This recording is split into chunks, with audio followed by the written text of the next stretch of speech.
Global warming is causing the ice caps to melt and polar bears to die. At least that's what the Guardian reading Loony Left would have you believe. Apparently, the world is now hotter than at any other time over the last 800 years. But despite what scientists say, I've never seen a carbon footprint. So, I'm going to meet someone who sees through all this hot air, former Conservative Chancellor of the Exchequer and climate change skeptic, Lord Nigel Lawson. Global warming. What's your perspective? It is a very important issue, you're quite right. It is a very complicated issue.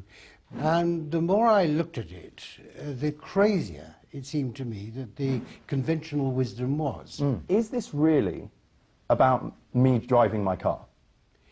I think it is appalling that I find mothers come up to me that their children have been brainwashed at school to criticize their mothers for running a large car, saying that you're destroying the planet. It is absolutely rubbish. I don't feel guilty about driving my car, Lord Lawson, do you? No, there's no reason why you should. There's no reason to feel guilty. You don't feel guilty, do you? And I commute from my home in France to work here. So you're flying every week. back and forth. I flew in only yesterday. So you're flying back and forth, and no one's going to tell you to feel guilty about right. getting on a plane to come to work. Nor, I may say, do my fellow passengers, and the flights are always full. I'm sure. The slightest bit guilty. Because flying's fun, and it's an important part of our daily economy. Right. Look, I want to lay my cards on the table. I worry about Iran having the bomb, not some glacier melting. And I'm sorry, but they're just polar bears. I mean, they're very cute. Well, they are just polar bears, but in fact, that's a good example to take.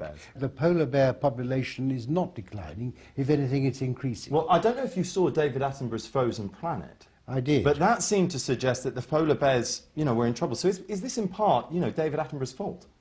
Well, I think David Attenborough, who's a very experienced broadcaster and a very competent broadcaster... Hysterical left-winger. He certainly was wrong about polar bears. He is quite knowledgeable about natural history. But not so knowledgeable about what's really going on in the real world. Not about global warming or climate change at all. He really has no expertise on He doesn't. He has no idea what he's talking about. No. I mean, you can look at polar bears all day, but that's not science, is it? That's just looking at polar bears. Well, there you go.